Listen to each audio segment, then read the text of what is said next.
Assalamualaikum warahmatullahi wabarakatuh. Salam dan bahagia. Perkenalkan, kami dari kelompok 8 akan memaparkan materi mengenai laba dan ekuitas. Sebelumnya, perkenalkan, nama saya Vinda Mening Tias dan teman saya Sainul Arif dan Familia Beatrix Bunga KH. Pengertian laba adalah selisih pengukuran pendapatan dan biaya secara akrual yang akan memudahkan pengukuran dan pelaporan secara objektif. Makna laba secara umum adalah kenaikan kemakmuran dalam suatu periode yang dapat dinikmati asalkan kemakmuran awal masih tetap dipertahankan.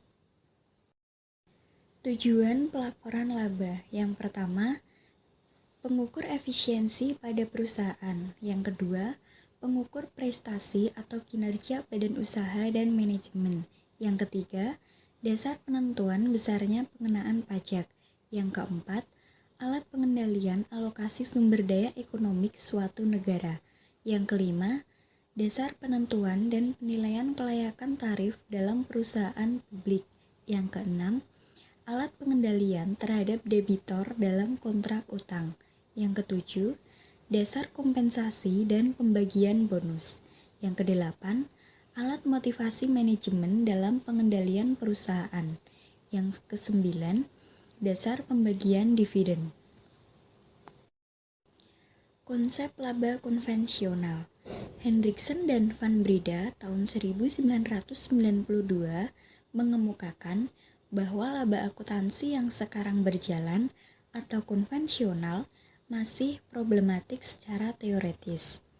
Kelemahan laba akuntansi yang pertama, laba akuntansi belum didefinisi secara semantik dan jelas, sehingga laba tersebut secara intuitif dan ekonomik bermakna. Yang kedua, penyajian dan pengukuran laba masih difokuskan pada pemegang saham biasa atau residual. Yang ketiga, prinsip akuntansi berterima umum atau PABU sebagai pedoman pengukuran laba masih memberi peluang untuk terjadinya ketak-taat asasan antar perusahaan. Yang keempat, berbasis kos historis, sehingga belum memperhitungkan pengaruh perubahan daya beli dan harga. Yang kelima, investor dan kreditor memandang informasi selain laba akuntansi juga bermanfaat atau bahkan lebih bermanfaat, sehingga ketepatan laba akuntansi belum menjadi tuntutan yang mendesak.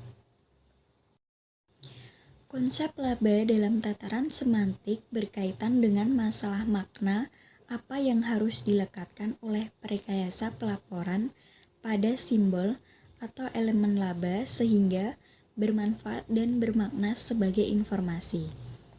Pada tataran ini, teori berusaha untuk menjawab pertanyaan apakah yang harus direpresentasi oleh angka laba.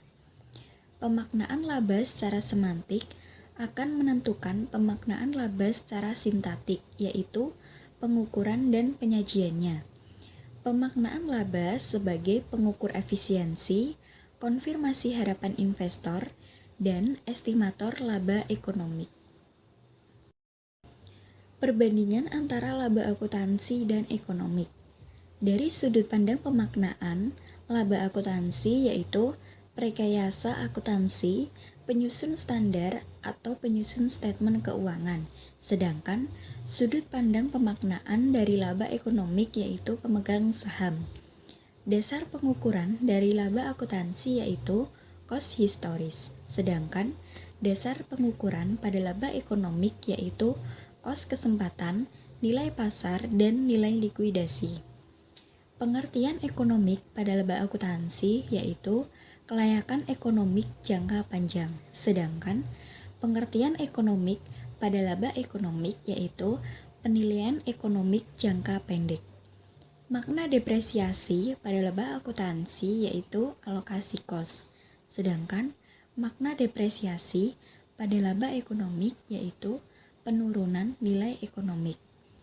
Unit pengukur pada laba akuntansi yaitu rupiah nominal, sedangkan unit pengukur pada laba ekonomi yaitu daya beli.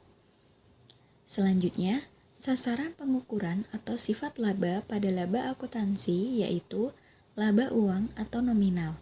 Sedangkan sasaran pengukuran atau sifat laba pada laba ekonomik yaitu laba real. Selanjutnya, konsep dasar yang melandasi pada laba akuntansi yaitu kontinuitas usaha dan asas akrual. Sedangkan konsep dasar yang melandasi pada laba ekonomik yaitu likuidasi dan nilai tunai. Selanjutnya, fungsi aset pada laba akuntansi yaitu sisa potensi jasa. Sedangkan fungsi aset pada laba ekonomik yaitu simpanan atau sediaan nilai. Makna laba. Karakteristik umum laba secara konseptual yaitu yang pertama, kenaikan kemakmuran yang dimiliki atau dikuasai suatu entitas. Entitas dapat berupa perorangan atau individual, kelompok individual, institusi, badan, lembaga, atau perusahaan. Yang kedua, perubahan terjadi dalam suatu kurun waktu atau periode sehingga harus diidentifikasi kemakmuran awal dan kemakmuran akhir. Yang ketiga, perubahan dapat dinikmati, didistribusi, atau ditarik oleh entitas yang menguasai kemakmuran asalkan kemakmuran awal dipertahankan. Materi selanjutnya yaitu tentang laba dan kapital. Laba dapat diasosiasi dengan aliran kemakmuran atau flow concept. Jadi, laba adalah aliran potensi jasa yang dapat dinikmati dalam kurun waktu tertentu dengan tetap mempertahankan tingkat potensi jasa mula-mula. Kapital dapat diasosiasi dengan sediaan atau potensi jasa atau stock konsep. Jadi, kapital dapat dipandang sebagai sediaan kemakmuran pada jasa tertentu. Konsep pemertahan kapital. Konsep ini mempunyai arti penting atau konsekuensi dalam beberapa hal yang saling berkaitan sebagai berikut. 1. Membedakan antara kembalian atas investasi dan pengembalian investasi. Kedua, memisahkan dan membedakan transaksi operasi dalam arti luas dengan transaksi pendanaan dari pemilik. Ketiga, menjamin agar laba yang dapat didistribusi tidak mengandung pengembalian investasi. Keempat, memungkinkan penentuan jumlah penyesuaian kapital untuk mempertahankan kemampuan ekonomi awal periode akibat perubahan harga dan daya beli sehingga laba ekonomi akan terukur pula. Kelima, memungkinkan pengguna berbagai dasar penilaian untuk menentukan tingkat kapital pada saat tertentu. Keenam, memungkinkan penerapan pendekatan aset kewajiban dalam penilaian secara penuh dalam pemaknaan laba sehingga angka laba akuntansi akan mendekati angka laba ekonomi. Konsep laba dalam tataran sintaktik. Pendekatan transaksi. Dengan pendekatan ini, laba diukur dan diakui pada saat terjadinya transaksi, kemudian terakumulasi hingga akhir periode. Pengukuran dan pengakuan laba didefinisikan sebagai pendapatan dikurangi biaya. Pendekatan kegiatan. Dengan pendekatan ini, laba dianggap timbul bersamaan dengan berlangsungnya kegiatan atau kejadian, bukan sebagai hasil suatu transaksi pada saat tertentu. Pendekatan pemertahanan kapital. Dengan pendekatan ini, laba merupakan konsekuensi dari pengukuran kapital pada dua titik waktu yang berbeda. Dengan konsep ini, elemen statement keuangan diukur atas dasar pendekatan aset kewajiban. Pengukuran atau penilaian kapital. Hal yang menentukan cara menilai kapital adalah 1. Jenis kapital. Jenis kapital berkaitan dengan karakteristik dan wujud kapital dari kacamata yang menguasai serta apa yang harus dipertahankan untuk menentukan laba. Dalam hal ini, terdapat dua jenis konsep kapital. Satu, kapital finansial adalah klaim dipandang dari jumlah rupiah atau nilai yang melekat padanya tanpa memperhatikan wujud fisik klaim tersebut. Dua, kapital fisis adalah sumber ekonomi yang dikuasai oleh entitas yang dipandang sebagai kapasitas produksi fisis, yaitu menghasilkan barang dan jasa. Skala pengukuran.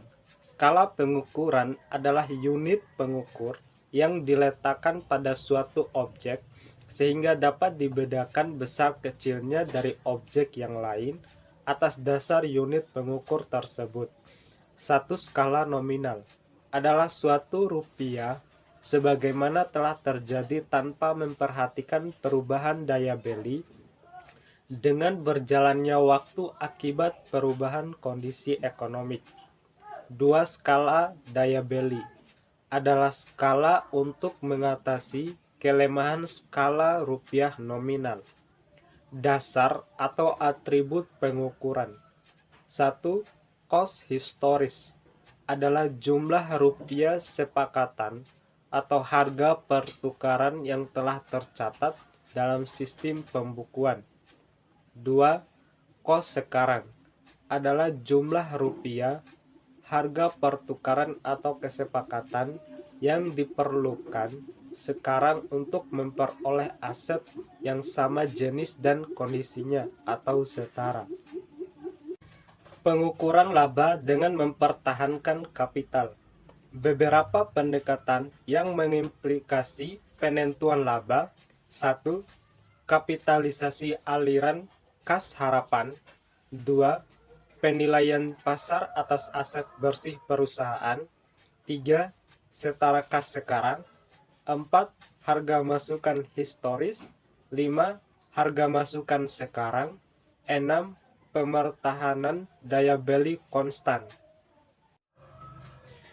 Konsep laba dalam tataran pragmatik. Tataran ini membahas apakah informasi laba bermanfaat atau apakah informasi laba nyatanya digunakan. A. Predikator aliran kas ke investor. B. Laba dan harga saham. C. Perkontrakan efisien. D. Pengendalian manajemen. E. Teori pasar efisien. F. Bentuk efisien pasar. G. Laba sebagai signal. H. Pengujian kandungan informasi laba. I. Pengujian asosiasi. Z. Pengujian peristiwa. Laba dan teori entitas. Laba harus dikaitkan dengan entitas yang berkepentingan. Teori entitas berkaitan dengan penentuan siapa yang dianggap paling berkepentingan dengan suatu kegiatan ekonomi, sehingga pihak tersebut berhak untuk menikmati laba. Teori entitas yang dibahas dalam literatur teori akuntansi adalah 1. Entitas usaha bersama. 2. Entitas usaha atau bisnis. 3. Entitas investor. 4. Entitas pemilik. 5. Entitas pemilik residual. 6. Entitas pengendali. 7. Entitas dana. Ekuitas. Ekuitas adalah hak residual atas aktiva perusahaan setelah dikurangi semua kewajiban. Godfrey, Hodgson, dan Holmes 1997 membedakan ekuitas dan kewajiban atas dasar kriteria berikut. A. Hak-hak masing-masing pihak atas penyelesaian klaim. B. Hak penggunaan aset dalam operasi. C. Substansi ekonomi perjanjian. Tujuan penyajian ekuitas: menyediakan informasi kepada yang berkepentingan tentang efisiensi dan kepengurusan atau stewardship management. Menyediakan informasi tentang riwayat serta prospek investasi pemilik dan pemegang ekuitas lainnya. Menyediakan informasi tentang kewajiban yuridis perseroan terhadap para pemegang saham dan pihak lainnya. Pembedaan modal setoran dan laba ditahan. Ditinjau dari beberapa sumber, ada beberapa komponen yang membentuk ekuitas pemegang saham, yaitu 1. Jumlah rupiah yang disetorkan oleh pemegang saham. 2. Laba ditahan yang merupakan sisa laba setelah pembagian dividen. 3. Jumlah rupiah yang timbul akibat apresiasi atau revaluasi aset fisik tertentu. 4. Jumlah rupiah donasi dari pihak non-pemegang saham. 5. Sumber lainnya. Selanjutnya, modal yuridis. Yang pertama, modal yuridis merupakan jumlah rupiah minimal yang harus disetor oleh investor sehingga membentuk modal yuridis atau legal capital. Yang kedua, dalam hal saham bernilai nominal atau park store, modal yuridis dapat sama dengan jumlah yang dikenal dengan nama modal saham atau capital store. Selanjutnya, modal setoran lain. Modal setoran lain merupakan komponen yang harus dianggap sebagai satu kesatuan dan jumlah rupiahnya harus ditotal untuk menunjukkan modal setoran total. Yang berikut, perubahan modal setoran. Berbagai sumber yang dapat mengubah modal setoran dengan berbagai masalah teoritisnya adalah yang pertama, pemesanan saham atau stock subscription. Yang kedua, obligasi konversi atau berhak tukar atau convertible bond. Yang ketiga, saham istimewa konversi atau berhak tukar atau convertible stock. Yang keempat, dividen saham atau stock dividen. Yang kelima, hak beli saham, opsi dan waran atau stock rights, option and warrant. Yang keenam, saham treasury atau treasury stock. Yang berikut, perubahan laba ditahan. Beberapa hal yang menyebabkan laba ditahan dalam suatu periode berubah selain karena transaksi modal, tetapi karena transaksi khusus, yaitu yang pertama, penyesuaian periode lalu. Yang kedua, koreksi kesalahan dalam laporan keuangan sebelumnya. Yang ketiga, pengaruh perubahan akuntansi. Dan yang keempat, kuasi reorganisasi. Yang berikut, penyesuaian periode lalu. Penyesuaian periode lalu adalah perlakuan terhadap suatu jumlah rupiah yang mempengaruhi operasi periode masa lalu, bukan sebagai pengurang atau penambah perhitungan laba tahun sekarang, tetapi sebagai penyesuai terhadap laba ditahan awal periode sekarang. Yang kedua, koreksi kesalahan dalam laporan keuangan sebelumnya, meliputi koreksi sebagai penyesuai laba ditahan, koreksi sebagai penyesuai modal setoran lain, dan koreksi sebagai komponen statement laba rugi. Yang ketiga, perubahan akuntansi. Ada 3 macam perubahan akuntansi, yaitu perubahan prinsip atau metode akuntansi, perubahan taksiran akuntansi, dan perubahan satuan laporan. Kuasi reorganisasi. Kuasi reorganisasi adalah reorganisasi tanpa melalui reorganisasi secara hukum yang dilakukan dengan menilai kembali akun-akun aktiva dan kewajiban pada nilai wajar dan mengeliminasi saldo defisit. Yang berikut, penyajian ekuitas pemegang saham. Yang pertama, urutan penyajian kewajiban dan ekuitas pemegang saham dalam neraca sebenarnya menggambarkan urutan perlindungan dalam kondisi perusahaan mengalami defisit dan dalam kondisi perubahan dilikuidasi. Yang kedua, dalam terjadi defisit, urutan penyajian menggambarkan urutan penyerapan rugi, sedangkan dalam kondisi likuidasi, urutan penyajian menggambarkan urutan perlindungan yuridis bagi para penyedia dana dalam hal terjadi likuidasi. Selanjutnya, perbedaan urutan penyerapan rugi dan urutan perlindungan yuridis. Urutan penyerapan biaya, rugi dan rugi luar biasa dapat digambarkan sebagai berikut. Yang pertama, pendapatan kotor. Yang kedua, laba bersih. Yang ketiga, laba ditahan. Yang keempat, premium modal saham. Dan yang kelima, modal saham. Urutan perlindungan atau urutan menerima distribusi aset dapat dikemukakan sebagai berikut. Yang pertama, karyawan dan pemerintah. Yang kedua, kreditor berjamin. Yang ketiga, kreditor tak berjaminan. Yang keempat, pemegang saham prioritas. Dan yang kelima, pemegang saham biasa. Yang berikut, perincian laba ditahan. Yang pertama, perincian atas dasar sumber. Dengan dasar ini, laba ditahan dengan dirinci menjadi laba ditahan yang berasal dari operasi normal atau rutin dan yang berasal dari laba luar biasa. Dan yang kedua, perincian atas dasar tujuan penggunaan. Dalam praktik ini, perincian ini ditunjukkan dengan adanya pos cadangan, jaminan sosial, laba ditahan terbatas, dan cadangan umum. Yang berikut, laba komprehensif. Ada dua pendekatan yang dapat dianut, yaitu yang pertama, laba kinerja sekarang. Pendekatan ini menekankan makna periode sekarang atau berjalan dan operasi dalam arti sempit. Pendekatan ini hanya memasukkan ke dalam statement laba rugi pos-pos operasi yang bertalian dengan tahun berjalan dan penggunaan aset untuk mencapai tujuan utama. Yang kedua, laba semua termasuk. Pendekatan ini menekankan pemisahan secara tegas transaksi operasi dalam arti luas dan transaksi modal. Pendekatan ini dilandasi oleh konsep dasar kontinuitas usaha yang memandang statement laba rugi merupakan penggalan aliran operasi dalam jangka panjang. Yang berikut, penyajian laba komprehensif. Dalam laba komprehensif, pos-pos penerobos dilaporkan melalui statement laba rugi. Laba komprehensif dapat disajikan dengan pendekatan satu statement atau dua statement. IAI belum secara penuh mengadopsi konsep laba komprehensif. Hal ini terrefleksi dalam ketentuan-ketentuan PSAK nomor 25. Dan presentasi dari kami, terima kasih, salam.